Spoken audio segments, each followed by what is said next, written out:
So good afternoon and welcome to our format that is called International Footprint. International Footprint is created by our community, Perla, and it has been created because we want to connect people and create bridges within the world. After interviewing people from US, Australia, Argentina, Albania, and also Spain, today with us, Marijana from Luxembourg, but she is originally from Croatia. So welcome, Marijana, and thanks for being with us. Thank you, Elena. Nice, very happy to be here. Me too. I'm really happy to have you here. First of all, we are friends, and we also now we are part of the same community, and we share values and also views of life.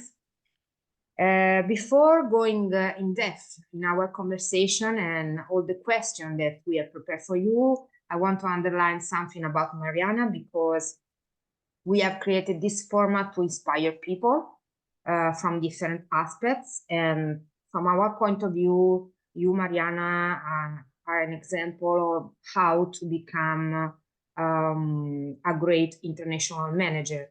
So you can inspire people who would like to follow a path like yours. So Marijana is born in Croatia, but after graduating, she moved to different countries within Europe, starting from Italy, then moved to Hungary, then back maybe to Croatia, but she will explain us better. And then to Luxembourg, and a mix of them, but now she lives and works in Luxembourg, that she considers her new family, as I said, as you write, correct, Marijana? Yeah, indeed, my new home. Exactly, your new home. Even because for those who do not know Luxembourg is a really international country, very good for working reason, but also very nice to live in because it's not too big, but also not too small. So it's a really nice place. So you chose properly, I would say. So, Marijana, let's start with our conversation, with our question. The first one, because as I said before, Marijana has lived in different cities, and we would like to understand from you what have been the different also experiences that you lived, and also the difference from one country to another, and also the expectations. So, after leaving Croatia, your first experience has been in our countries, that is Italy. So our question is, how was it and what were you doing here? Yeah, so I'm a big fan of Italy. I was studying Italian language and literature at university together with the English, and you know, in all honesty, I wanted to study abroad. However, that was not possible for me for economic reasons at the time. So my first, let's say, opportunity to go to Italy to spend some time there was with Erasmus. So I took this opportunity. I was the first generation at my university who had the chance to do Erasmus. It was when Croatia started the negotiations to enter the EU. And actually, I had to work with my friends to find the contracts with universities who would accept us, because as we were the first, there was nothing established. Anyhow, long story short, I ended up in Trieste at Scuola Superiore per Interpreti e Traduttori.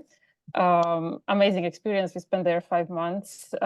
Very international. Honestly, I wasn't maybe so much in touch with Italians as I would have expected, but I guess anyone who does Erasmus can kind of understand, because it's very international situation. So you spend, let's say, most of the time with other international students from Spain, Portugal, or all over Europe. So this was my first experience in Italy, those 5 months in Trieste. So yes, in fact, I forgot to ask you why you left Croatia. So maybe in a certain sense you answer, but if you want to go in depth, why you really and we can why no, I have, like, let's say, I don't know how to explain. I think I was always attracted by other countries, and I always love to travel. So let's say if I could, like, I can't really say why, I don't know where it's coming from, but I always had this, I started studying Italian when I was very little, and I was watching Italian TV shows. There was this TV show, what was the name? Incantesimo, I don't know, it doesn't matter. But anyhow, I really liked let's say, these different cultures were really always attractive to me. So that was the reason how, I ended up for the first time in Italy. It was Erasmus, just because it was let's say, the first moment when I managed to make it happen. And then honestly, this first experience already showed me that I really, really enjoyed it. And I really wanted to find a way to be in that kind of environment in future somehow. An international. I love Croatia. I still go there often, but it's not very international. Let's say it like that. Even if it's very touristic, so you things are changing. Honestly, things are changing, but it's you don't get this international spirit, let's say. Absolutely, but it's normal also because it's your country, so you're used to it. So you maybe in another way from true people from other countries. This is, I believe, quite normal. So you enjoyed Trieste is also an international city, in fact. Because it's a nice mix of kind of everything. It's not really a typical Italian city, because you have lots of people there also speaking Croatian and Slovenian, German. Exactly, but being in the border, it's more than it's not the typical Italian center region, south region that you sure have visited. So going on, even because you are very young, so you have already had a lot of different international experiences. Who knows in the future where you will go? Maybe you will not remain in Luxembourg forever. Anyhow, after Italy, you have been to Hungary, in Budapest. Yeah, so basically after Italy, I came back to Italy again for another Erasmus, which was in Sicily. It was 3 months. This was kind of Erasmus placement, a similar type of Erasmus, but 3 months working in Sicily. Very special experience. Where in Sicily? You remember? It's a small place called Milazzo. Milazzo, it's very well known. Yeah, it's a port for the islands. So we were kind of, me and my friend, we were kind of translating, helping a bit with English, selling some excursions, different stuff. But it was really, really fun. And then I came back to Italy also once for another type of assistantship, which was in Potenza. Wow. This was within a school where I was teaching English to young students. Wow. So when you were very young, you had already visited 3 different parts of Italy. So maybe more than the Italians usually see. Yeah, it's very different. Yeah, these places, but for none of them I could actually choose. It happened like that because of it's a kind of different because of the program. So even for Potenza, I never heard about Potenza before, and I ended up there for 8 months. So after Potenza, where did you go? You go back to Croatia or Budapest? I came back to Croatia. I did a bit of a teacher training there, like a traineeship for a full year to get the state teaching exam, kind of to finalize that thing. And then at that point, I started applying to different positions and applied to the one in Budapest, in Hungary. Okay, so that's the point. Okay, so finally after this, you have decided to move to another country. That was Hungary. So how did you, choose to go there? How did you apply? How did you decide to do this new experience? Yeah. So honestly, I think I never visited Hungary before. I never had any intention of moving there, but I kept an eye on job openings because it was the point for me to make a decision what I want to do with my career, what I want to do. So I kept kind of the filters very open, and I saw this position in Budapest, and it sounded very, very cool because it was an international company with a seat in Budapest for the Slavic languages, doing translations and collaborating there with the European Union institutions. So I saw this position. I thought I would never ever get it, but I applied anyhow. And yeah, I mean, it wasn't really planned that I go there. As I told you, I didn't know anyone living there. I didn't know the country. I didn't know the city, not even the company before I applied. I really wanted kind of just to give it a try. And once they told me that I got the job, how I approached it, like I was super excited, but I didn't want to put. I mean, this is let's say this is the mindset that worked for me. I don't know if it will work for other people, but I didn't want to put too much pressure on myself. So I went with the mindset, let's see what happens. Let's give it a chance. Let's see how I like it. If it works, it works. If it doesn't, I can always come back home. It's okay. So this was what I had in my mind when I decided to pack my 2 suitcases and go there. So Marijana, this is a really important point to share because I believe that mindset is really a turning point in any type of decision, and especially, at every stage of the life. But when you're very young and you don't know where you are going, you don't know the company, you don't know the people, you live alone. So from your point of view, what is your strength, in the sense that I can see a lot of bravery in this decision and in your strengths to go ahead without too much also stress yourself. So I really want to understand, for me, but also for the others who will hear what you're saying, because for me you are really inspiring, you are an example. What is the secret? I mean, is for sure is an intangible skill. Yeah, I don't know. It may be that the fact that I already had these experiences in Italy that were all very positive. That was maybe the first moment when I have to leave home and figure out where do I live, how do I do different stuff, even just administrative stuff. How do you manage this in Italy versus Croatia? How do I do it? Maybe going through, having lived through that in a positive way, helped me not to see this as a big deal. Like, I was very excited about it. I was aware that it might not meet my expectations because things happen. Company may be not what I'm expecting, the job may not be what I'm expecting, especially when you don't know anyone, right? So it was really like, let's see what happens.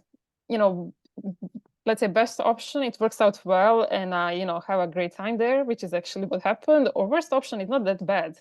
Like, there is nothing bad if you try it out and it doesn't work, because I would prefer that, let's say, give it a try, than not do it. Living with a thought of what if I had tried, what would have happened. Absolutely, I agree with you completely and totally in this way. Can you tell us a little bit of the everyday life that you experienced when you first arrived to Budapest? Yeah, I was super excited. Because I was studying English and Italian translation, so it was a translator's job. It was my first kind of corporate job. The company had an office in a very nice place in the center of Budapest, which is, by the way, very, very nice city, and I recommend to everyone to visit it, even for a weekend as a tourist. Beautiful place. So it was it was maybe my first experience in a big corporation. The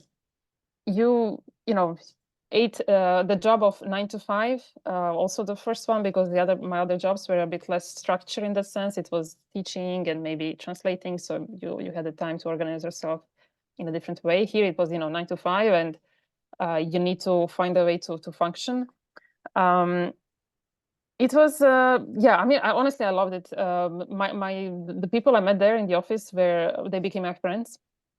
It was a very nice group of very young people who also moved there. Many of them moved there for work, and I don't know. I really decided to kind of enjoy it as much as I can.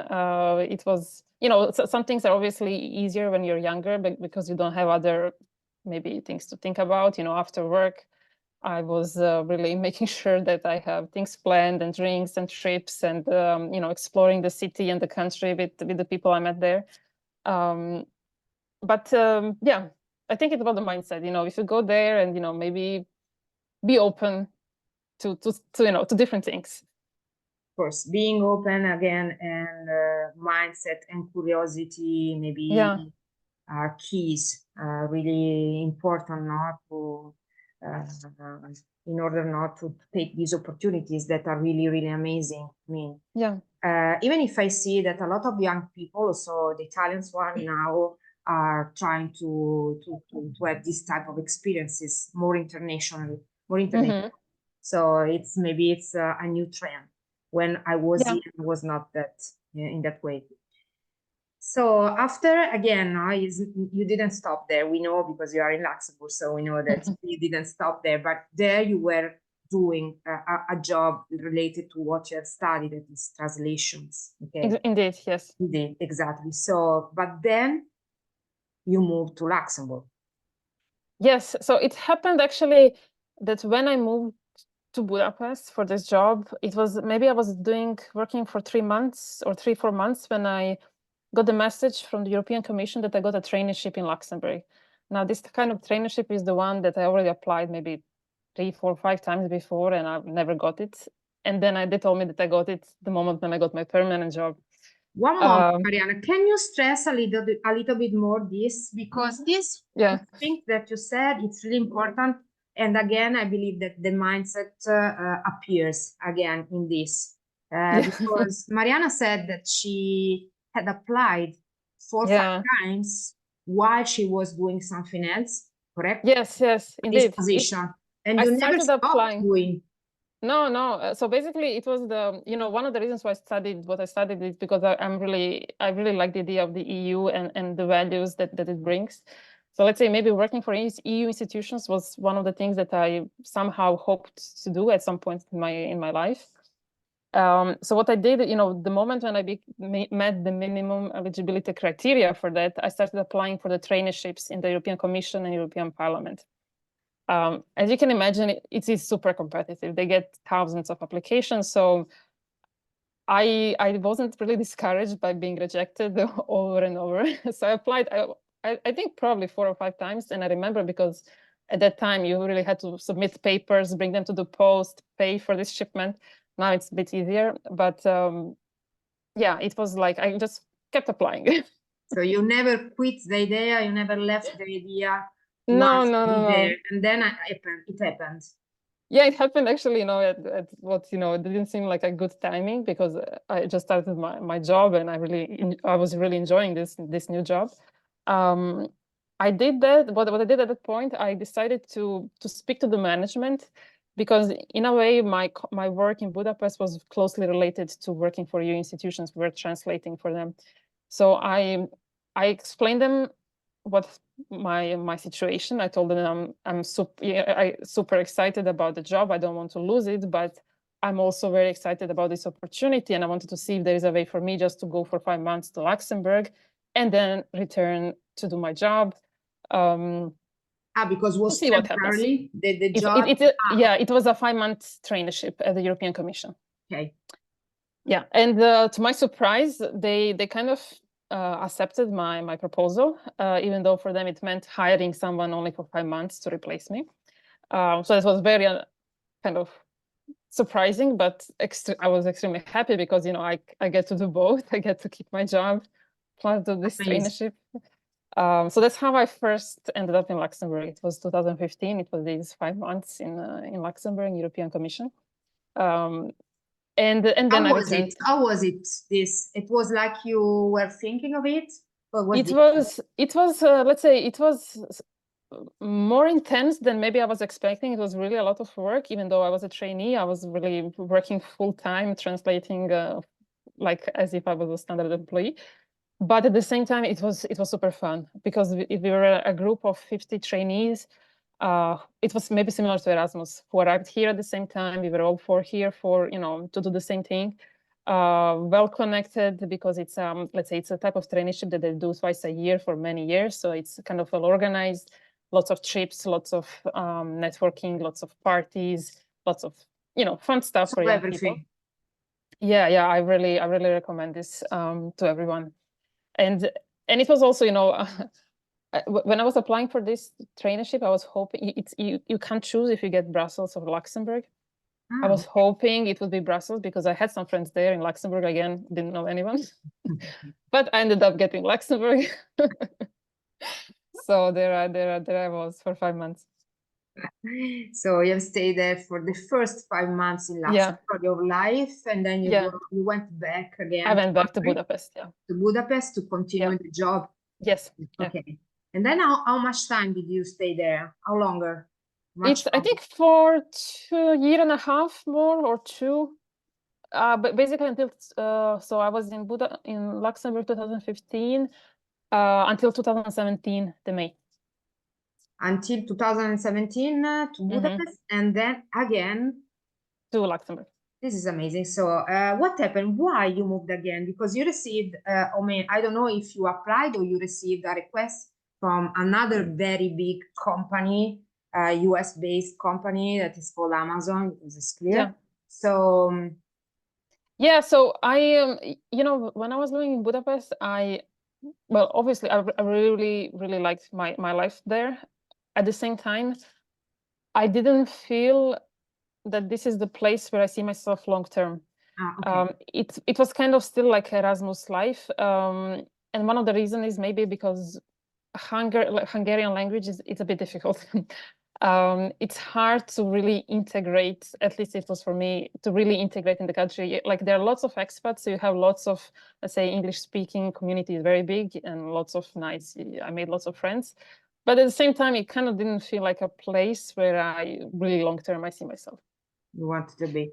And so you moved again to Luxembourg, where you had stayed already 5 months, so you knew a little bit about the place. And yes, so you received this opportunity within Amazon. So how was it? How did it go? Because I know that a lot of young people are moving, in different places within not only Europe, but to work for Amazon. Yeah, so, you know, for me, applying to Amazon was really making also at the same time a career change, because in Budapest, I was doing what I studied for. I was a translator, doing that from, 9 to 5. Going to Amazon was the moment when I decided, okay, not only to move to another country, but make consciously a change. And also one of the reasons was at that time is because I understood at that point that I don't want to work in Croatia. I really like these international environments. I don't even know what I would enjoy so much in Croatia. So I had to start thinking in a different way, because being a translator into Croatian is not really useful unless you're in Croatia or unless you work in these institutions. So I started thinking about what do I actually do with my career? What do I want to do? I wasn't sure. I wasn't sure even after I moved to Luxembourg for a long time. But I found this job, which was a mix of different things. They needed someone. So it was, official title is very vague. It was called outsourcing partner manager. But it was basically a position that was attached to the translation team, but it wasn't, they didn't want someone to be translating. They wanted someone to be coordinating and doing different actually jobs. One of them being vendor management, one of them being project management.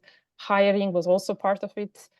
So it had different components. And as it was a new team that they were building here in Luxembourg, you kind of had a chance to choose where you see yourself mostly, like if you prefer hiring or if you prefer this or that. But basically they wanted someone who understands translation, but let's say wants to do something else. So that was perfect for me, because I didn't know what I want to do, but I knew that I don't want to be strictly a translator anymore. It was just too limiting for me, and honestly, it wasn't really a good fit with my personality. Let's say I prefer something more dynamic. So that was the big reason behind it.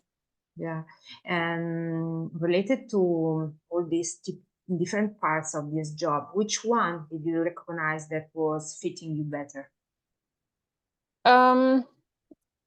So once I was here in Amazon, it was I see it was definitely hiring. It was those aspects that had a people component. I mean, coming back to translation, I really enjoyed it. It's creative, but it's also very static. You know, you have your computer, you have your documents, and you're there just doing one thing probably for several days, maybe sometimes working on the same document. And I felt like it's really not a good match with what I like more dynamic things. Yeah. I like when I have to work with other people, collaborate with other people, and this is what happened in this team. But it was mostly related to the, let's say, hiring activities. Okay, even because at this period, this moment, with the artificial intelligence, translation is also, I don't know, what will be the future. True. No? True. What do you True. what do you think about it? I think it's been many years that let's say the AI tools are getting better and better. I don't think they will fully replace people, but already few years ago, it got to the point that more than a translator, you were becoming. My job was that of a proofreader, maybe correcting what the AI tool did and making it better. I think it's very likely it's one of the positions that with as AI advances, it's becoming I don't want to say obsolete. You will always need a human component there, someone, but maybe you will not need that many people to work on it. Maybe one person will be able to do the job of what used to be a job for 5 people. Very clear. Yes, so in fact, no, you said that maybe the best part of this new mixed job in Amazon was the hiring part. And in fact, today you have been hired in the EIF, the European Investment Funds, where you are an HR officer. What do you do exactly? Yeah, so I'm focused on, I help teams hire people. It was, let's say, for a long time, it was a mix between external hiring, so bringing new people in, versus also with internal mobility, so finding new positions for the people who are already in the company. That would be, let's say, the main aspect. Also working on projects, seeing how we can, better attract people to the company, maybe create opportunities for young people, see how we can do things better, how we can improve our processes. It's a mix of different things. I have looked a little bit through your website, and I have one question related to the fact that I have seen a lot of requests for young people, especially young people. But what about older people, in the sense that now we are also facing this, equality gap to not cover. So I wanted to know, you are in the European Center of Europe. So what are your goals there, in the sense, are you doing something in order not to give the chances only to young people, but also to more experienced one, or not? No, yeah, it's a good question. I mean, let's say in the last few years, the question of diversity and inclusion has been the hot topic in recruitment. Now, this is a topic that has many aspects to it. One of it is also not only one of it may be the gender, nationality diversity, but age is of course one of them. Specific maybe for the EU institutions is that I believe, now maybe I'm generalizing because I don't know in depth all of them, but I would say my feeling is that in these institutions you have a tendency to find very experienced people, versus maybe in private sector, like it was Amazon, you will see more very young people. It's about it's just a different kind of industry. So maybe people tend to stay more once they enter these EU institutions, while in the private sector they move more, and also maybe the private sector tends to hire younger people more than maybe the standard EU institutions. So let's say one of the projects that we have been working on with some colleagues now was to find a way to design a program that will be specifically for young people, because we want to have younger population in the fund. We have enough of the very senior and very experienced colleagues, but we liked a bit on the other side. So exactly the opposite of Amazon. Yeah. But can we say that, because I know a lot of people working for Amazon, you as well, But I found out that they are very stressed out. So maybe also because of this, it's better to be younger because they really stress you so much that if you are older age, maybe you cannot stand it. Yeah, it tends to be an environment where you will be really stretched. It's I see it as a good place for young people. It's not maybe the most comfortable one, but it's not necessarily a bad thing. And maybe it goes well, as you mentioned, with younger age, when you maybe want to learn more. If you want to develop really fast, you want to be challenged a bit and you want to be maybe stretched. And this is what these big corporations for sure will give you, because it's very likely you will have more challenges that you can possibly deal with in let's say in the 40-hour work week. So you need to find your way around it. You need to learn to say no sometimes. You need to learn how to stand up for yourself. But you can also, if you end up in the right team and with the right mindset, you can really develop a lot and quickly in a short period of time. Have you ever thought to become an entrepreneur and not only working for others? I don't know.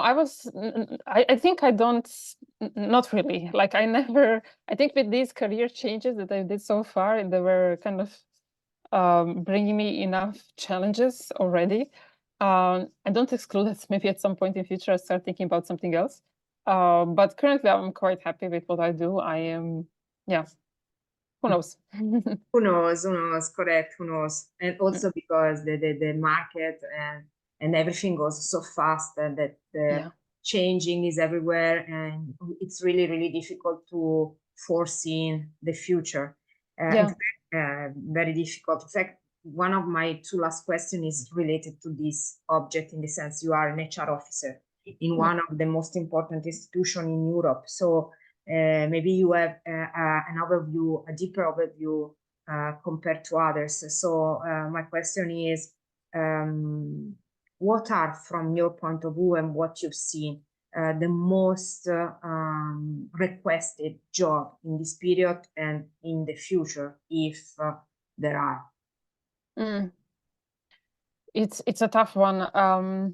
I think one clear shift that we have all seen is now with the introduction of the AI tools. I remember when I was in Amazon, software developers, we had the team who was only hiring software developers. Now it seems it may be one of the actual first positions that may be not, I don't want to say replaced, but covered a lot by the AI tools. And this happened in a few months. It went from maybe the most sought after position in the market to the least one.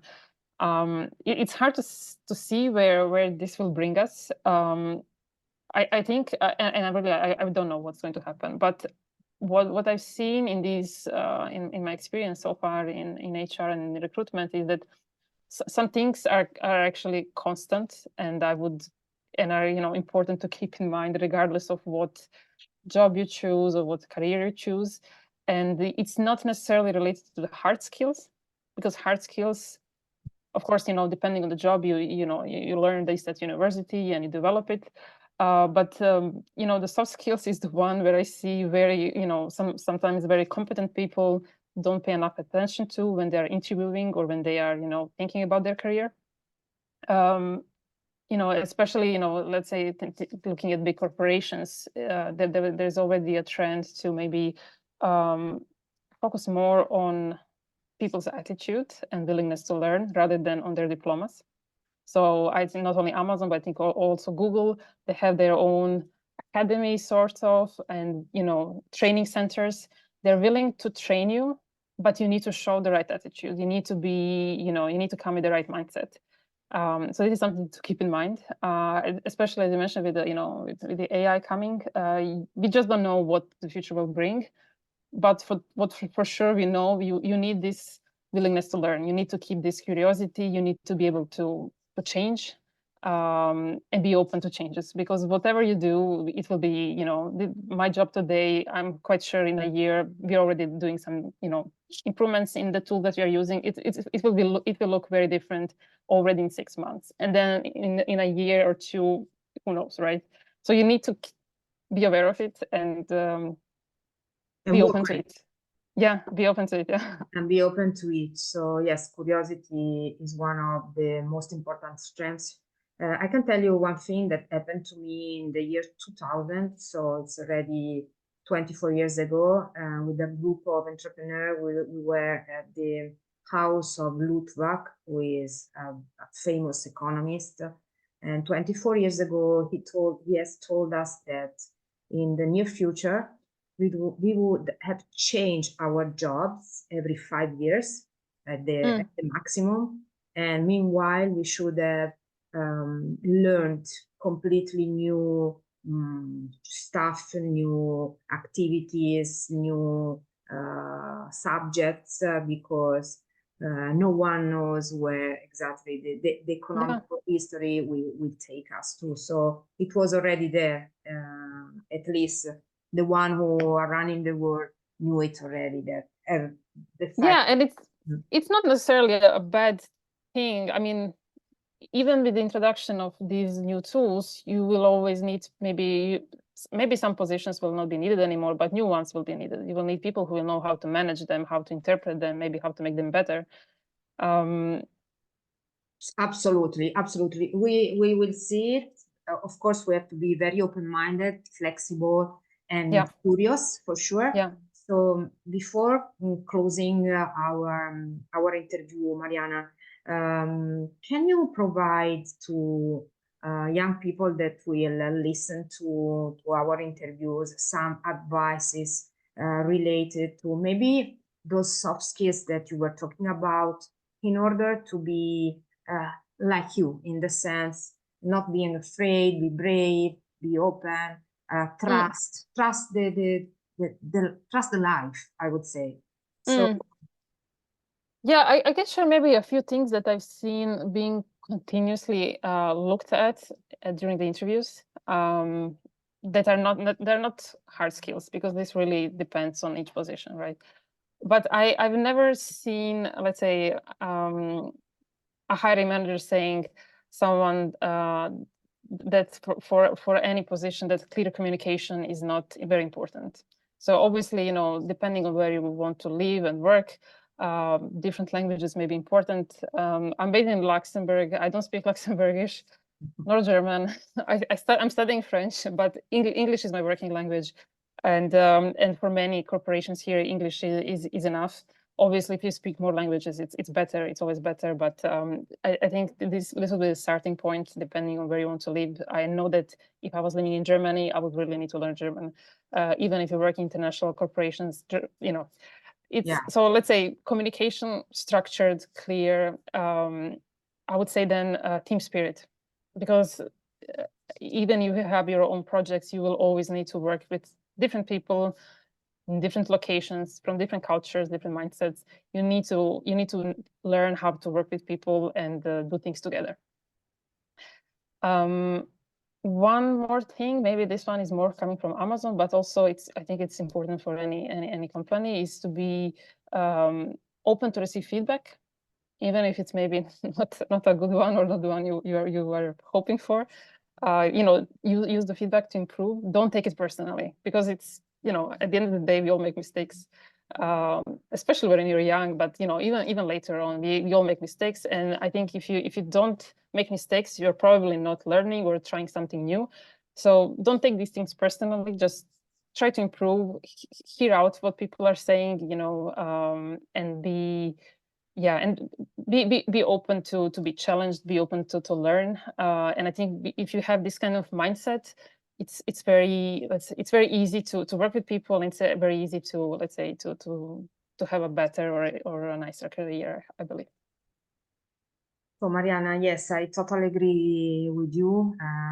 Be open is maybe the first thing to be, open to the others, open to listen to the others, and all the things that you said, maybe means evolving, in the sense that we evolve through mistakes, not only through successes, but through mistakes, and also through the cooperation with others. So being able to work in team is really a clue. And related maybe to this and to the soft skills that we are talking about that are so important is the empathy, is the intelligence of empathy. But the thing is that we have to understand how to train them, because we are used to train the hard skills only, but now in fact we are requested to train this part that is not seen, and as all the intangible parts of a human beings are the most difficult one. Yeah, it's true. So we have a big challenge ahead, but at the same time, as you said, it's a really a bigger possibility to for all of us. And I always said that we are in the middle of this period called the economics of passion, in the sense that, especially for entrepreneurs, but not only for entrepreneurs, also for managers, that we have to follow what we really want to do and what we like to do, because we have to create our future, and the best way is to start from ourselves. Yeah, that's very well said. So Mariana, you are really inspiring, not only for young people, but for everyone. So I really want to thank for being with us. It has been really interesting. And thank you. I hope it was useful for someone. Absolutely. And just in case that someone want to get in contact with you, we can exchange also your email contact, because Absolutely. our goal is to create really bridges all over the world. Sounds great. Okay, so thanks a lot. Have a nice evening and a great weekend. Thank you. You too. Bye. Bye bye, Mariana. Thanks.